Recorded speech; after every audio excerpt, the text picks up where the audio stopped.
और दोस्तों के साथ शेयर करना मत भूलना। तो चलिए शुरू करते हैं। तो यहाँ पे तुम्हें सारे प्रश्न एमसीक्यू टाइप के पूछे जाएँगे।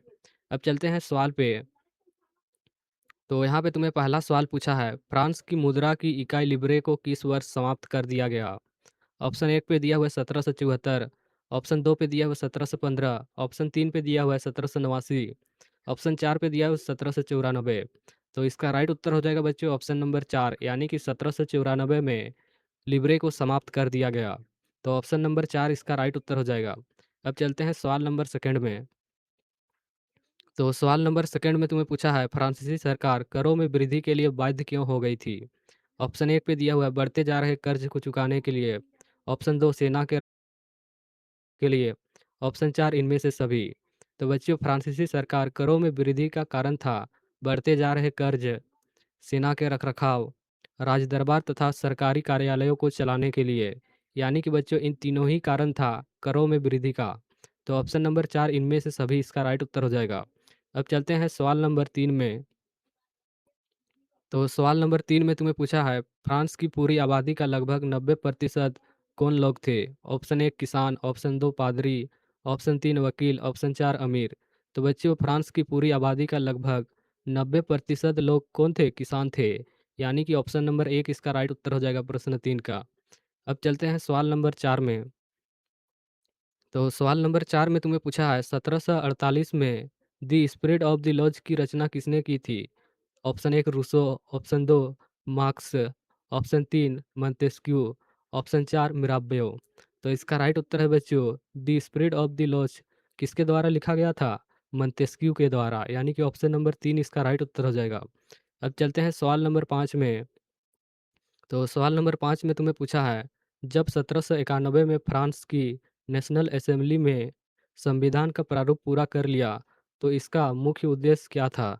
तो बच्चों इसका मुख्य उद्देश्य था सम्राट की शक्तियों को सीमित करना। यानी कि ऑप्शन नंबर 1 इसका राइट उत्तर हो जाएगा प्रश्न 5 का। अब चलते हैं सवाल नंबर 6 में। तो सवाल नंबर 6 में तुम्हें पूछा है, फ्रांसीसी उपनिवेशों में कौन सी प्रथा का उन्मूलन जैकबिन शासन की क्रांतिकारी सामाजिक सुधारों में एक था? ऑप्शन 1 दहेज प्रथा, ऑप्शन 2 दास प्रथा, ऑप्शन 3 जाति प्रथा, ऑप्शन 4 सती प्रथा। तो इसका राइट उत्तर है बच्चों ऑप्शन नंबर सेकेंड, यानी कि दास प्रथा। अब चलते हैं सवाल नंबर 7 में। तो सवाल नंबर 7 में तुम्हें पूछा है, निम्न में से कौन सी यूरोप में ऐसा राष्ट्र चाहते थे जिसमें सभी धर्म को बराबर का सम्मान और जगह मिले? ऑप्शन 1 पे दिया हुआ है उदारवादी, 2 पे दिया हुआ है क्रांतिकारी, 3 पे दिया हुआ है समाजवादी, 4 पे दिया हुआ है राष्ट्रवादी। तो बच्चों इसका राइट उत्तर है ऑप्शन नंबर 1, यानी कि उदारवादी लोग चाहते थे कि सभी धर्मों को बराबर सम्मान और जगह मिले। तो प्रश्न 7 का ऑप्शन नंबर 1 इसका राइट उत्तर हो जाएगा। अब चलते हैं सवाल नंबर 8 में। तो सवाल नंबर 8 में तुम्हें पूछा है, निम्न में से किसका विश्वास था कि खुद को पूंजीवादी शोषण से मुक्त कराने के लिए मजदूरों को एक अत्यंत भिन्न किस्म का समाज बनाना होगा? ऑप्शन 1 पे दिया हुआ है फ्रेडरिक एंगल्स, ऑप्शन 2 पे दिया हुआ है रॉबर्ट ओवेन, ऑप्शन 3 पे दिया हुआ है कार्ल मार्क्स, ऑप्शन 4 पे दिया हुआ है नेपोलियन बोनापार्ट। तो इसका राइट उत्तर हो जाएगा बच्चों ऑप्शन नंबर 3, यानी कि कार्ल मार्क्स का मानना था कि मजदूरों को एक अत्यंत भिन्न किस्म I का love समाज बनाना you. होगा अगर पूंजीवादी शोषण से बचाना है तो। अब चलते हैं सवाल नंबर 9 में। तो सवाल नंबर 9 में तुम्हें पूछा है, फिनलैंड, लातविया, लिथुआनिया, एस्तोनिया तथा पोलैंड के कुछ हिस्सों किस साम्राज्य के अंग थे? ऑप्शन ए फ्रांसीसी, option 2 Italy, option 3 Germany, option 4 Rousseau.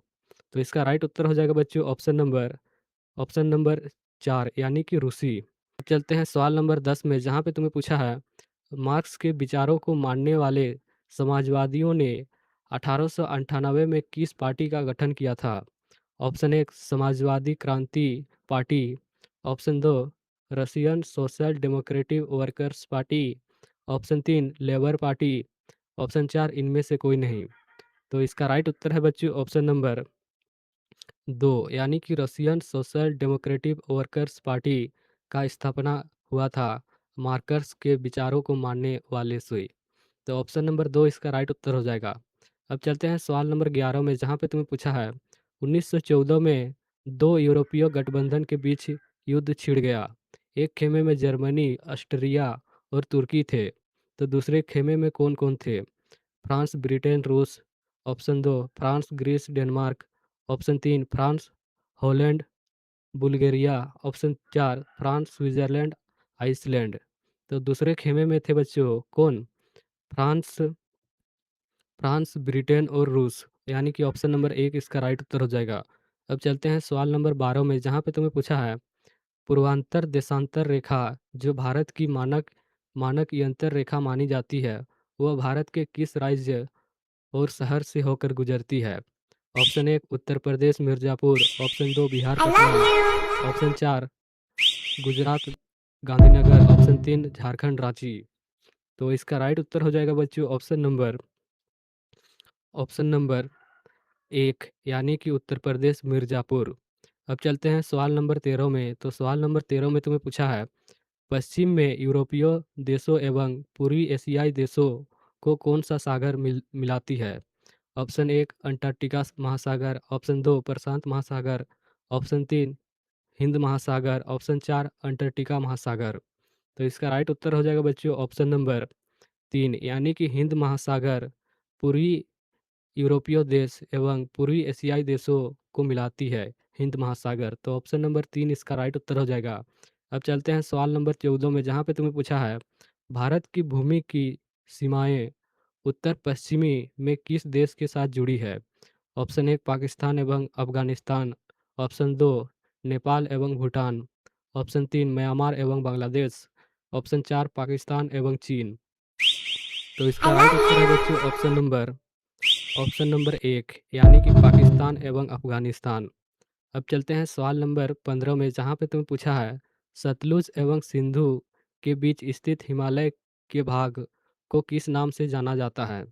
Himachal Himalaya. Option 2 Punjab Himalaya. Option 3 Kumaon Himalaya. Option 4 Nepal Himalaya. तो इसका राइट उत्तर है बच्चों ऑप्शन नंबर 2, यानी कि पंजाब हिमालय के नाम से जाना जाता है सतलुज एवं सिंधु नदी के बीच स्थित हिमालय का भाग को। तो ऑप्शन नंबर 2 इसका राइट उत्तर हो जाएगा। अब चलते हैं सवाल नंबर 16 में। तो सवाल नंबर 16 में तुम्हें पूछा है, पटकाई, नागा, मिज़ो तथा मणिपुर निम्न में से किनके नाम हैं? ऑप्शन 1 जातियों, 2 शहरों, 3 शैलों। ऑप्शन 4 पहाड़ियों। तो इसका राइट उत्तर है बच्चों ऑप्शन नंबर 4, यानी कि पहाड़ियों के नाम है पटकाई, नागा, मिज़ो तथा मणिपुर। तो ऑप्शन नंबर 4 इसका राइट उत्तर हो जाएगा। अब चलते हैं सवाल नंबर 17 में, जहाँ पे तुम्हें पूछा है, भारत के उत्तरी मैदान जो जलोढ़ मृदा से बनी है, उसका निर्माण किन नदियों द्वारा हुआ है? Option 1 Sindhu Sutlej Teesta. Option 2 Sindhu Beas Jhelum. Option 3 Sindhu Ganga Brahmaputra.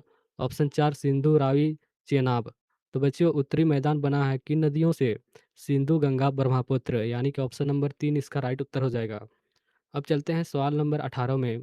तो सवाल नंबर 18 में तुम्हें पूछा है, किन कारणों से भारत का उत्तरी मैदान कृषि की दृष्टि से सर्वाधिक उत्पादक क्षेत्र माना जाता है? ऑप्शन 1 समृद्ध मृदा आवरण। ऑप्शन 2 प्रचुर पानी की उपलब्धता। ऑप्शन 3 अनुकूल जलवायु। ऑप्शन 4 इनमें से सभी कारणों से। तो इसका राइट उत्तर है बच्चों ऑप्शन नंबर डी, यानी कि इनमें से सभी कारणों से। अब चलते हैं सवाल नंबर 19 में, जहाँ पे तुम्हें पूछा है, मानसरोवर झील किस देश में स्थित है? तो बच्चों मानसरोवर झील किस देश में स्थित है? तो बच्चों यह है तुम्हारा तिब्बत देश में, यानी कि ऑप्शन नंबर 2 इसका राइट उत्तर हो जाएगा। अब चलते हैं सवाल नंबर 20 में, जहाँ पे तुम्हें पूछा है, सतलुज, ब्यास, रावी, चेनाब तथा झेलम आपस में मिलकर पाकिस्तान में मिठानकोट के पास किस नदी से मिल जाती है? किशनगंगा, सिंधु, कुरम, काबुल। तो इसका राइट उत्तर है बच्चों ऑप्शन नंबर 2, यानी कि सिंधु में मिल जाता है। अब चलते हैं सवाल नंबर 21 में, जहाँ पे तुम्हें पूछा है, कश्मीर घाटी का एक प्रसिद्ध झील नाम है डल, वुलर, सांभर, चिल्का। तो इसका राइट उत्तर है बच्चों ऑप्शन नंबर 1, यानी कि डल झील है। अब चलते हैं सवाल नंबर 22 में, जहाँ पे तुम्हें पूछा है, झीलों के निर्माण से क्या लाभ होता है? जल विद्युत उत्पादन में सहायक होती है। सेकंड पे आसपास के क्षेत्रों में जलवायु की सामान्य बनती है। ऑप्शन 3 प्राकृतिक सुंदरता। वह पर्यटन को बढ़ाती है। ऑप्शन 4 इनमें से सभी। तो इसका राइट उत्तर हो जाएगा बच्चों ऑप्शन नंबर 4 इनमें से सभी। अब चलते हैं सवाल नंबर 23 में जहाँ पे तुम्हें पूछा है, निम्न में शासन का एक ऐसा रूप कौन है जिसमें शासकों का चुनाव लोग करते हैं? तो बच्चों जिसमें शासकों का चुनाव लोग करते हैं, उसे हम लोग कहते हैं क्या? लोकतंत्र कहते हैं। तो ऑप्शन नंबर 1 इसका राइट उत्तर हो जाएगा। अब चलते हैं सवाल नंबर 24 में जहाँ पे तुम्हें पूछा है, वर्ष 2002 में पाकिस्तान के किस राष्ट्रपति के द्वारा लीगल लीगल फ्रेमवर्क ऑर्डर के ज़रिए वहाँ के संविधान को बदल डाला गया? तो बच्चों इसका राइट उत्तर हो जाएगा ऑप्शन नंबर 3 यानी कि परवेज़ मुशर्रफ के द्वारा लीग ऑफ फ्रेमवर्क ऑर्डर के ज़रिए संविधान को बदल डाला गया था। तो ऑप्शन नंबर 3 इसका राइट उत्तर हो जाएगा। अब चलते हैं सवाल नंबर 25 में जहाँ पे तुम्हें पूछा है, लोकतंत्र के विपक्ष में दिया गया एक तर्क निम्न में से कौन है? ऑप्शन 1 समानता एवं स्वतंत्रता का पोषक है। ऑप्शन 2 इनमें अनुत्तरदायी शासन पाया जाता है। ऑप्शन 3 इनमें लोकप्रिय एवं अस्थायी शासन पाया जाता है। ऑप्शन 4 इसमें बेहतर निर्णय लेने की संभावना पाई जाती है। तो इसका राइट उत्तर हो जाएगा ऑप्शन नंबर 2 यानी कि इनमें अनुत्तरदायी शासन पाया जाता है। तो ऑप्शन नंबर 2 इसका राइट उत्तर हो जाएगा। अब चलते हैं सवाल नंबर 26 पे जहाँ पे तुम्हें पूछा है, लोकतंत्र में किस समस्या के समाधान में किसकी भूमि अधिक महत्वपूर्ण होती है? विपक्षी दल, मीडिया, सत्तारूढ़ दल, इनमें से सभी। तो बच्चों इसका राइट उत्तर हो जाएगा इनमें से सभी, यानी कि लोकतंत्र की समस्या के समाधान की भूमिका में विपक्षी दल, मीडिया और सत्तारूढ़ी दल, इन तीनों ही जो कि महत्वपूर्ण भूमिका निभाते हैं। इसीलिए इनमें से सभी ऑप्शन नंबर 4 इसका राइट उत्तर हो जाएगा। अब चलते हैं सवाल नंबर 27 में जहाँ पे तुम्हें पूछा है, आज की दुनिया में लोकतांत्रिक शासन व्यवस्था का सबसे आम रूप है लोगों द्वारा चुने गए प्रतिनिधियों के माध्यम से शासन चलाना। ऑप्शन 2 जनता द्वारा एक स्थान पर जमा होकर शासन संबंधी निर्णय लेना। ऑप्शन 3 मताधिकार के अधिकार को लोगों से छीन लेना। ऑप्शन नंबर 4 इनमें से सभी। तो इसका राइट उत्तर है बच्चों, लोगों द्वारा चुने गए प्रतिनिधियों के माध्यम से शासन चलाना। उसे हम लोग क्या कहते हैं? लोकतांत्रिक शासन व्यवस्था कहते हैं। तो ऑप्शन नंबर 1 इसका राइट उत्तर हो जाएगा। अब चलते हैं सवाल नंबर 28 में जहाँ पे तुम्हें पूछा है, नेल्सन मंडेला को दक्षिण अफ्रीका के सबसे भयावह जेल में 28 वर्षों तक रहना पड़ा। वह जेल के द्वीप में स्थित है। तो वह किस द्वीप में स्थित है? मैरिन द्वीप, डायर द्वीप, मालगास द्वीप, ऑप्शन 4 रोबेन द्वीप। तो इसका राइट उत्तर है बच्चों ऑप्शन नंबर 4 यानी कि रोबेन द्वीप। अब चलते हैं सवाल नंबर 29 में जहाँ पे तुम्हें पूछा है, दक्षिण अफ्रीका में रंगभेद के खिलाफ जब जनता के संघर्ष और विरोध बढ़ने लगा, तो वहाँ की सरकार ने अपनी नीतियों में क्या बदलाव शुरू किया? ऑप्शन 1 भेदभाव वाले कानूनों को वापस ले लिया गया। ऑप्शन 2 राजनीतिक दलों पर लगा प्रतिबंध उठा लिया गया। ऑप्शन 3 नेल्सन मंडेला को आज़ाद कर दिया गया। ऑप्शन नंबर 4 इनमें से सभी। तो इसका राइट उत्तर है बच्चों, भेदभाव वाले कानूनों को वापस ले लिया गया, यानी कि ऑप्शन नंबर 1 इसका राइट उत्तर हो जाएगा प्रश्न 29 का। अब चलते हैं सवाल नंबर 30 में जहाँ पे तुम्हें पूछा है, लोकतांत्रिक शासन वाले देशों में किसका होना जरूरी माना जाता है? तो बच्चे लोकतांत्रिक शासन वाले देशों में संविधान होना जरूरी माना जाता है। तो ऑप्शन नंबर 2 इसका राइट उत्तर हो जाएगा। अब चलते हैं सवाल नंबर 31 में जहाँ पे तुम्हें पूछा है, भारत देश ने किस आधार पर हुए बंटवारे को विभीषिका झेली थी? ऑप्शन नंबर 1 धर्म, जाति, भाषा, भूमि। तो इसका राइट उत्तर है बच्चों ऑप्शन नंबर 1 यानी कि धर्म। अब आते हैं सवाल नंबर 32 में जहाँ पे तुम्हें पूछा है, संविधान प्रमुख रूप से क्या काम करता है? लोगों के बीच जरूरी भरोसा और सहयोग विकसित करता है। ऑप्शन 2 सरकार के अधिकारों की सीमा तय करता है। ऑप्शन 3 समाज के गठन के लिए लोगों की आकांक्षाओं को व्यक्त करता है। ऑप्शन नंबर 4 इनमें से सभी। तो इसका राइट उत्तर है बच्चों ऑप्शन नंबर 4 यानी कि इनमें से सभी। संविधान का प्रमुख रूप है लोगों के बीच जरूरी भरोसा, सरकार के अधिकारों का सीमा तय करना, समाज के गठन के लिए आकांक्षाओं को व्यक्त करना। ये तीनों ही क्या है बच्चों? संविधान के प्रमुख रूप है। इसीलिए ऑप्शन नंबर 4 इनमें से सभी इसका राइट उत्तर हो जाएगा। अब चलते हैं सवाल नंबर 33 में जहाँ पे तुम्हें पूछा है, पालमपुर के निकटतम बड़े गाँव का नाम क्या था? तो बच्चों क्या था? पालमपुर के निकटतम बड़े गाँव का नाम, तो बच्चों बड़े गाँव का नाम था रायगंज, यानी कि ऑप्शन नंबर 1 इसका राइट उत्तर हो जाएगा। अब चलते हैं सवाल नंबर 34 में, जहाँ पे तुम्हें पूछा है, भूमि मापने का मानक इकाई क्या है? तो बच्चों भूमि मापने का मानक इकाई है क्या? हेक्टेयर, यानी कि ऑप्शन नंबर 3 इसका राइट उत्तर हो जाएगा। अब चलते हैं सवाल नंबर 35 में, जहाँ पे तुम्हें पूछा है, भारत के गाँव में उत्पादन के प्रमुख गतिविधियाँ क्या हैं? तो बच्चों गाँव में उत्पादन की प्रमुख गतिविधियाँ क्या हैं? तो प्रमुख गतिविधियाँ हैं बच्चों, क्या? खेती है, यानी कि ऑप्शन नंबर 1 इसका राइट उत्तर हो जाएगा।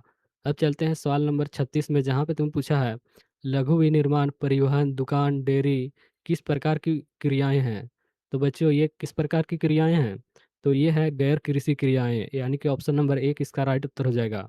अब चलते हैं सवाल नंबर 37 में, जहाँ पे तुमने पूछा है, आर्थिक विकास की दृष्टि से कौन सर्वाधिक महत्वपूर्ण है?